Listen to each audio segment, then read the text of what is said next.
Eto na mga kabasketball, Coach Tim Cone, bakit nga ba sinabi yung discarding ginawa nila kontra nga sa NBA player ng Latvia, gayong posible pa rin silang magkaharap sa susunod na pagkakataon. At Kai Sotto at Junmar Fajardo mapapalaban ng gusto dito nga sa mas malalakas at mas malalaking big man ng Georgia. At Kai Sotto ibinahagi yung sikreto ng improvement ng ating Gilas Pilipinas at maging ng kanyang sarili. Pero bago yan, huwag kalimutan mag-like at mag-subscribe bilang pagsuporta. Kanina nga mga kabasketball ay tinalo ng ating Gilas Pilipinas yung rank number 6 sa world ng FIBA, no? Nakakagulat to mga kabasketball. Ayon sa kanilang head coach, napakaganda raw ng sistema nga ipinatakbo, no, ni Coach Tim Cone. Actually, hindi nga common sa kanya.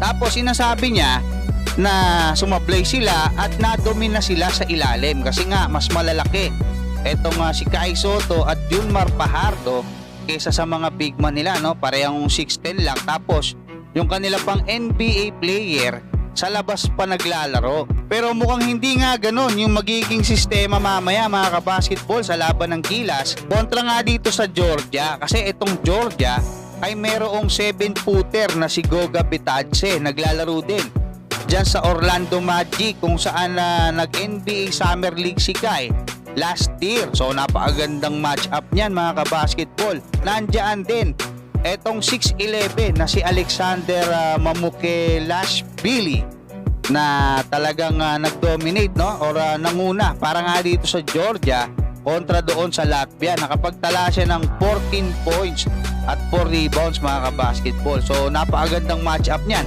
Mas malaki yung 6'11 kay Junmar, no? Kasi 6'10 lang si Junmar. Etong magandang match-up, 7-footer tapos 7'3 si Kai. Siyempre NBA player yon. Patungkol naman dito sa naging balita ng Basket News, kasi na-interview nila etong ating pambatong si Kai Sotto patungkol doon sa success, yung recipe ng success sa mga areas ng improvement ng ating Gilas Pilipinas. At sinabi nga ni Kai Sotto na isa sa mga dahilan ay yung detalyadong pagko-coach sa kanila ni Coach Tim Cone. Talagang malinaw na malinaw daw, no? Sinasabi niya na nung lamang sila, sabi ni Coach Tim Cone, hindi tayo pwedeng mag-relax. 'Di ba? Hindi pa tapos yung laban. Kailangan nating mas tigasan pa, no? Mas lakasan pa. Kumbaga, ilak natin yung mga kalaban. So talagang yun daw yung ginawa nila Kai Sotto at ng ating Gilas Pilipinas. At masaya siya na nakuha nila yung panalo. At sinabi rin ng Basket News na marami nang naging improvements etong ating pambatong si Kai Sotto pagdating sa kanyang game. Kasama nga dyan yung pagbilis niya, no? Saka yung kanyang decision making. Pero ayon naman dito sa ating pambatong si Kai Sotto ay kumbaga binibigyan niya ng credit yung kanyang trainer, no? Kasi nga kumuha raw siya ng personal trainer para sa kanyang katawan para mas lumakas. At the same time, bumili siya. Pinanood ko yung press conference ni Coach Tim Cone, nandiyan din si Kai. Yun nga lang kasi, tinanong dito si Coach Tim Cone kung paano niya nadepensahan etong ang si Davis Bertan, no? Yung kumbaga yung NBA player netong Latvia, kasi ang bilis niya nga di ba? Nag-slip siya sa depensa So ang sabi niya, kung sasabihin daw niya doon sa nagtanong sa kanya, kailangan niya ng patayin yon. So feeling ko dito nagbukas yung kumbaga yung detalyadong statement ni Coach Tim Cone, kasi alam naman natin na biro lang yun pero como parang siguro naibahan na rin si Coach Tim Cone dun sa biro niya, kasi parang medyo, di ba, parang iba yung dating pero alam naman natin na biro lang gusto ko ipaliwanag, biro lang yan, alam ng lahat yan.